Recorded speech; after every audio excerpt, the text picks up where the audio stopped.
Hi there, and welcome to the Runes of Freitas. This is my first live streaming, so this is an experiment. I hope it goes well, but we'll see what happens. So today's topic is fasting and why you should consider it, or maybe to think about not just why you should consider it, but what are the benefits of it. So, a lot of people in different spiritual paths, sports leaders, spiritual paths, everybody, all these people have gone on spiritual paths and they come out for the better for it. So why did they do it? Because not polluting your body with food all the daggone time can actually be a very positive and spiritual experience. Okay, but why? Well, first of all, eating food causes effects on our bodies and our minds. If we eat sugar, then the pancreas creates insulin and to counteract that. But then if we're addicted to sugar and eat it all the time, then we eventually become insulin resistant. And that means that the pancreas tries to work overtime to create more insulin to combat the sugar that the previous surge of insulin hasn't been able to. So many people are insulin resistant and they don't even really know it. They are able to lose weight despite eating less and exercising. Some of them even gain weight in spite of doing all these things that the doctors tell them to do. And the elevated glucose levels wreak havoc on our systems. So if we're insulin resistant, we're always having this effect happen to us. If we're not already type 1 diabetic, then we can become pre-diabetic or develop type 2 diabetes, which is really terrible. So what we just said about eating so much sugar? Well, the very same thing applies to eating too many carbohydrates or starches and alcohol as well, yes. So if you're eating sugar, grains or starches, or drinking a lot, then you're stimulating your insulin production. And you do it all the time, and then bam, you become insulin resistant. So there goes the breakfast cereal, the oatmeal, the rice, the bread, the potatoes, the wine, everything. The list goes on. Just about everything stimulates insulin production, so you just have to watch out for it. So if we consume caffeine all the time too, our cardiovascular systems bear the brunt of that. Plus, although we might think that we're more alert when we have caffeine in our systems, it's just a facade. It's not true. It's that rush that makes you think that you're on your best game, but you're not really. It's just a facade, seriously. Some people drink stimulants all day long. It's no wonder why some of them have heart attacks. So then we talked about eating sugar and drinking caffeine. So what about fat? If we eat lots of fats all the time, then hey, we're going to be fat. That's no brainer. But fat's better for us than sugar, actually, turns out. So the body can burn fat, body fat especially, more efficiently than it can sugar, dietary sugar. So why eat it? So what about meat and vegetables? Well, protein is a basic necessity to maintain our bodies. And whether you get it from animals, plants, or wherever, the protein is vital. As for vegetables, they supply so many vitamins and minerals that we need for our entire bodies to function. But the ones that are mostly starch, like the potatoes and squash and corn and peas and parsnips and things like that, those things will really spike your insulin. So cut these out and eat fiber-rich vegetables, because the fiber in these vegetables actually counteracts the carbohydrates in them. Excuse me. So how can we be sure that we eat healthily? Well, the easiest thing to remember is to cut out the grains, sugars, and starches and alcohol, clean them out of your kitchen, and don't look back, okay? So understand too that once you begin eating in this way, your body's going to go into a state of ketosis, and that's very popular these days, and there's a reason for it. It's because it really works. So your body, once you stop putting in the sugar and all the crap, the body will go through a detox, and you'll actually start burning your own body fat. That's the beautiful thing. It turns everything into ketones, and then that becomes your fuel. So you can live for a long time on those ketones too. You don't have to eat every single day. So burning body fat is a good thing for a lot of us, because in America, especially, everybody's overweight almost. So there's another benefit to ketosis too, and that's one you might not have thought of. And that is when you dedicate yourself to a ketogenic way of eating, your hunger goes away. So have you ever felt hungry or just wanted to continue eating even after stuffing yourself, or even after you've had a full meal, or even if you're just sitting around? Have you ever wondered why you're hungry all the time? Well, if you're in ketosis, you don't feel hungry. I'm not kidding. If you actually are following it very closely in a strict keto diet, you're not going to be hungry, and it's going to help you kick your food addiction. So one of the reasons is that you're not going to be producing insulin, and your pancreas isn't going to be crying out for more food so that it can produce more insulin to counteract the sugar that it wasn't able to fix in the first place because you're insulin resistant. Okay. So ketosis helps us to burn the body fat, and it helps us to control our appetites, and that can help us to stop food addiction. Okay, seriously, everybody's addicted to food.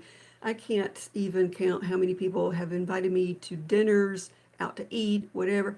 And I just, I'd rather do something than just go out to eat these days. Food is necessary, but it's not to be used as entertainment, in my opinion, anymore. I used to, good grief. But fasting can help us as well as ketosis. Okay, here I'm segueing that very well. But anyway, so ketosis is great. It helps us to control our hunger, helps us to be healthier. But there's another stepping stone that we can take. Ketosis is a stepping stone to fasting, in my opinion.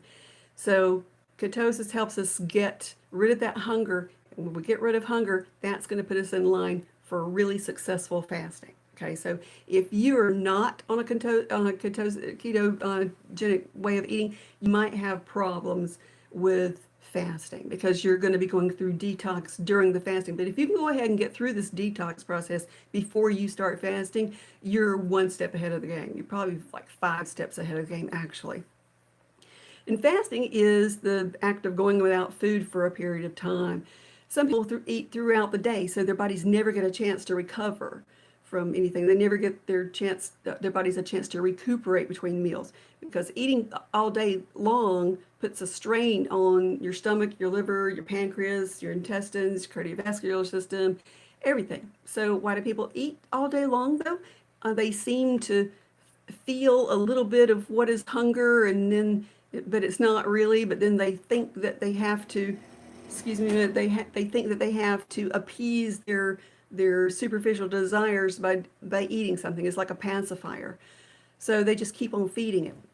For many people, it's emotional too. Some people start eating because of emotional reasons. Maybe they think they're going to make themselves happy by eating, but food does not really make you happy. If you eat a lot, it's going to make you sad in the long run if it doesn't kill you. So also, it's a habitual thing. If you go to the theater, maybe you think you're supposed to have some buttery popcorn and a large soda or something. Oh my God. Well, if you're sitting in front of the TV, maybe you think you're supposed to have some popcorn or a meal there too. Well, or if you go to a fair, maybe you think you're supposed to have a corn dog or cotton candy or something.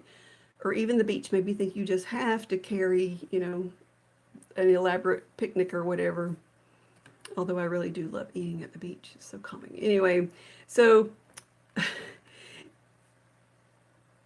we sometimes think that if we have an experience, it's not going to be as fun if we don't have food. But that's just a facade too. That's a sign you're addicted to food. So food is not entertainment, okay? You do not have to have food in your mouth at all times. Would you die if you went without food for 4 hours? No. How about for 6 hours? No. Have you tried it? You should really try it. Just go without food for 6 hours, okay? How about for 24 hours? No, you're not going to die if you go without food for 24 hours. Why don't you try that too after you do the 6, okay? How about for 48 hours? Nope, you're not. Not unless you're just really emaciated already, okay? And on death's door, okay? I'm talking about average people. How about for 72 hours? Well, if you've got 20 to 30 pounds of body fat on you, you're not going to die, okay? Unless it's from some other problem. So the fat that you have in your body already is actually potential energy for you. So think about that. If you're overweight, you've got a lot of stored energy and you can afford to not eat for a while. So if you're tired of being fat, why don't you decide to use that stored energy instead of storing more? And instead of focusing on food all the time, why not make some time for some kind of spiritual project or physical project, or just do something else, do a mental project, take some courses or something like that, but just stop eating all the time. It doesn't have to be your everyday thing. I enjoy my 72-hour fasts, and I get so much work done, and I just feel fantastic. And I didn't just start out doing extended fasting. I started slowly, and as I said, the I started out going with keto first, and then realizing that I could go without, and doing even more research, I found out that fasting was the way I really wanted to go. So I was diagnosed as being pre-diabetic, and that really irritated me. That really pissed me off. So I decided that I wanted to do exactly what my doctor told me, and that is to follow the recipes in this diabetic cookbook. And I was following the recipes in the diabetic cookbook, and it wasn't helping, or there were absolutely no results from this at all. So, and with the more that I learned, I started wondering why there would be recipes in a diabetic cookbook for starches, grains, and sugars. I don't know. Does that make any sense? I don't think so. So, in spite of following the diabetic cookbook, I was still not losing any weight, not getting healthier, and I was still hungry all the time. So, what was that? I wondered if I had some sort of problem with myself. Did I have an inherent problem, which I was just hungry all the time? Why did my body not shut off? Why did that hunger not shut off after I'd eaten well? So that really took me off too.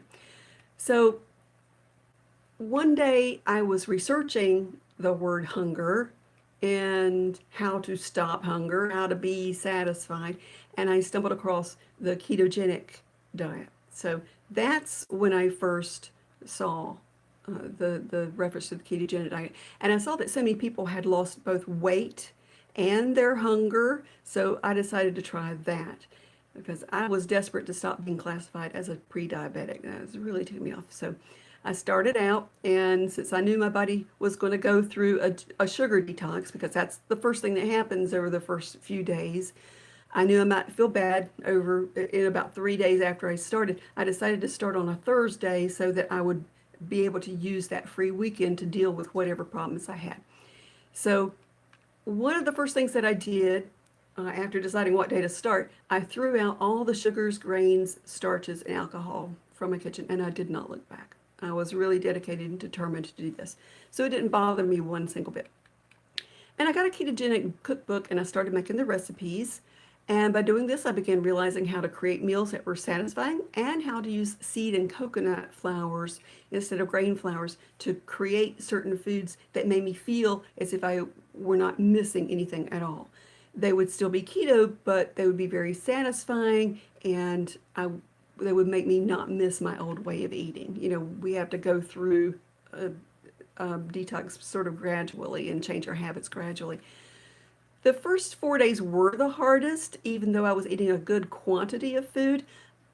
Because of the detox, I felt weak and I had a headache. But I was just detoxing from my sugar addiction. And when I realized that I just needed some tweaking of my electrolytes, I found an electrolyte supplement and started taking that, and I was just fine after that. And I was able to stick to it. So I was losing weight every day, and that served as great motivation. So in the first 2 weeks, I lost 13 pounds, and in a month, I lost 22. So I was really getting incentive to stay on this ketogenic diet. It was just fantastic. So, and I haven't looked back. I have not cheated one day at all, and I really do like it a lot. So after I lost 30 pounds in just 6 weeks, I really felt confident about maintaining that ketogenic diet. And around this time too, though, I was reading about the benefits of fasting. And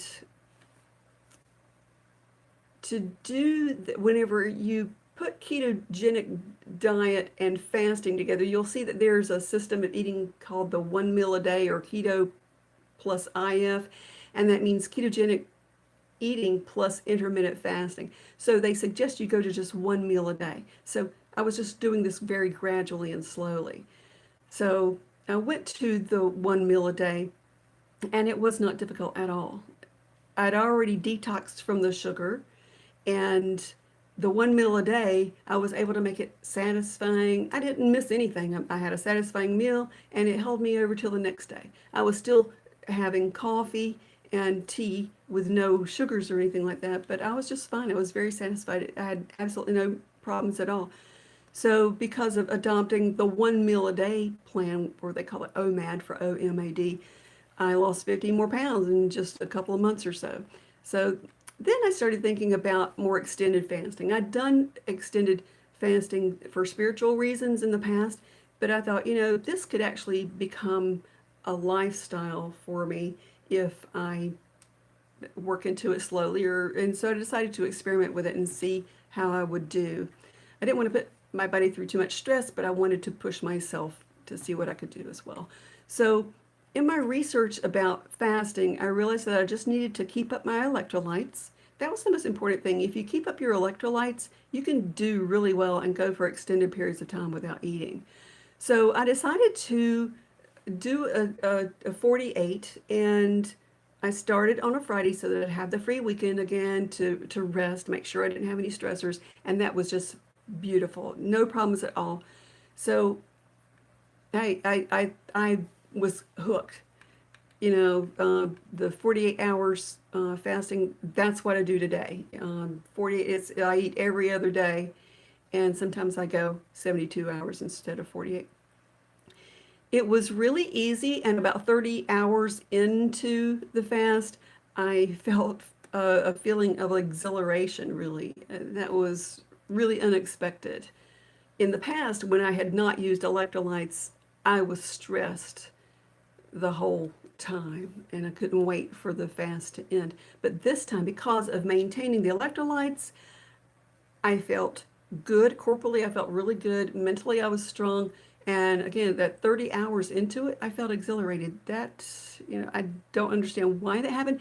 Maybe that was when my liver used up the rest of the stored glycogen, which that's the stored stuff, fat in the liver, energy, and it burns that up over like the first 48 hours or something like that, and then it starts using body fat. So maybe that's the point. I don't know. Maybe somebody can tell me. But it certainly was a turning point in that fast, and it was a very good experience. Then around 36 hours, so just like 6 hours after that, not only was I just like really like this overjoyed or exhilarated feeling, I felt as if I could conquer the world. I really did. I had so much energy. I ended up being so productive that day. I didn't have even a snack or anything. Here I was 36 hours into this fast, and I was writing, drawing, painting, cleaning the house, organizing the closet, going outside, doing work outside. I really was astounded at how productive I was.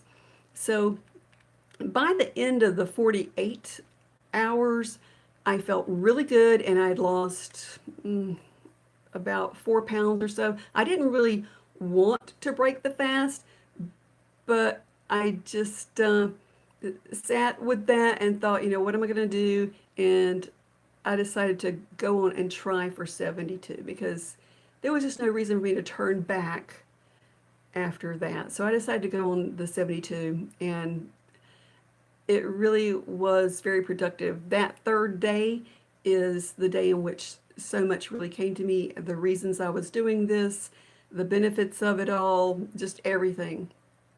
So, and then there were times when I felt that my body was very, very warm. I felt as if my body was almost like a furnace, and I knew the only thing it was burning up was my own body fat. So that was very interesting too, just to feel so hot inside, thermally hot. It was a very interesting feeling, and I had so much energy, never felt tired or weak at all. So on the third day, I started thinking about what I was going to eat to break my fast.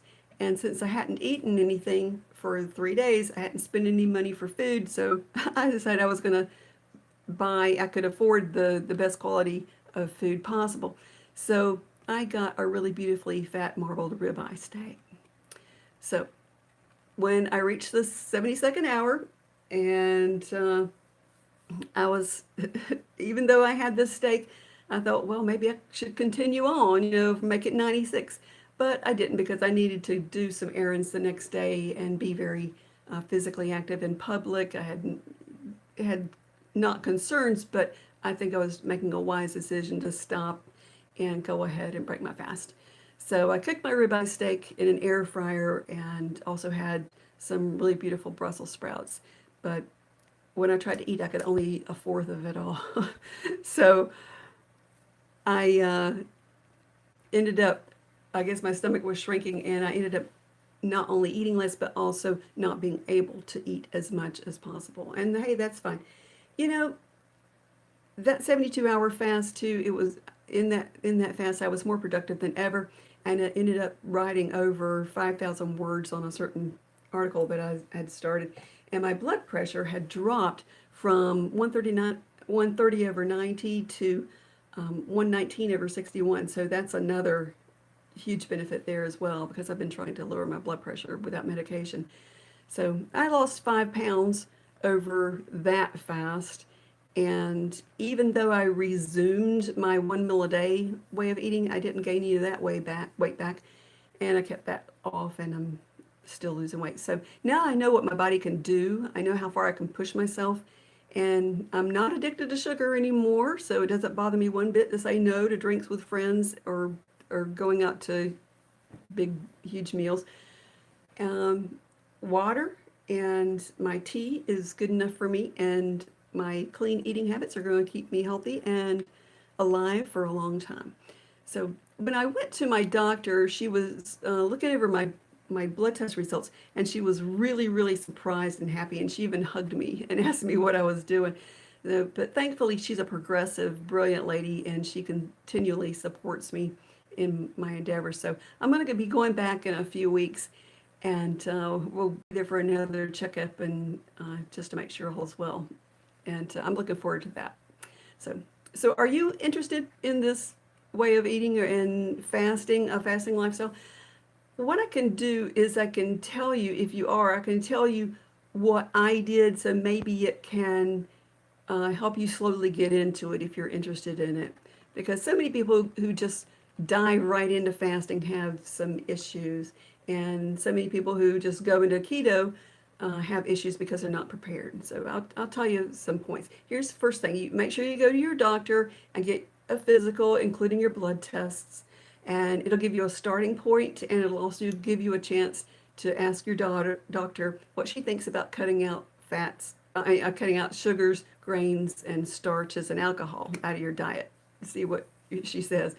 Number two, remember that you need to decide on a wise time to start your ketogenic diet, because you might have a headache the third day and you might need to adjust your electrolytes. So you want to start it with the view that on the third day or so, you probably don't want to be at work. You want to be at home, just chilling out. So number three, clean out all the sugars, grains, starches, and alcohol from your kitchen. That's going to be tough for a lot of people.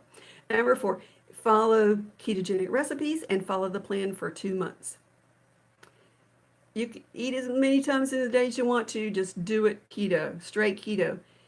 Don't cheat at all. If you're hungry between your meals, add fat to your meals to make you more satisfied, make you feel more satisfied, to tie you over.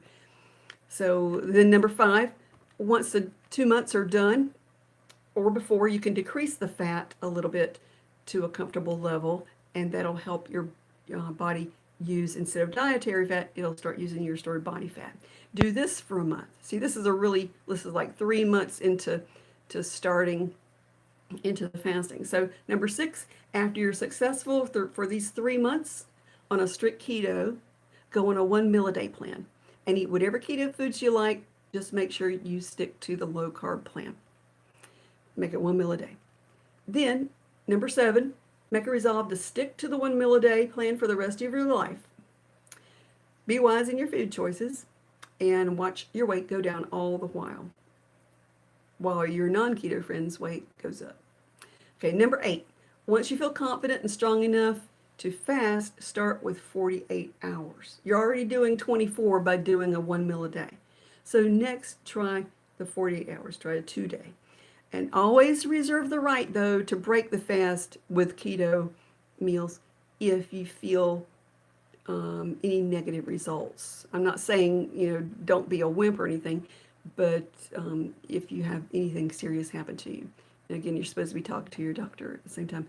So after you successfully complete a 48-hour fast, then you resume your 1 meal a day plan. Always stick to 1 meal a day, and then the fasts, the 48-hour fasts can come in at any time that you want to. Number 9, when you're confident with your 48-hour fasts, go on and try a 72 when it's right for you. And again, if you experience anything really, really negative, don't beat yourself up, but take care of yourself. You're already doing really well by doing 1 meal a day, and my goodness, not to speak of 48 hours. So at the end of your fasting period, no matter how long your period is, resume the 1 meal a day keto. So I hope that this has been helpful and that I've been able to help you and answer a few questions if you had any about keto, 1 meal a day, and fasting. Fasting has become really helpful practice to me, and it's made me more productive, more focused, more mindful, and definitely healthier. So I have a lot more appreciation for the little things in life, and I have more time to devote to both my spiritual practice and also my college studies. I'm a student. Yes, I'm 60 years old, but I'm a college student. So if you have questions or want to ask me anything, just put them in the comments, and I really appreciate your watching today. This is my first one, so thank you.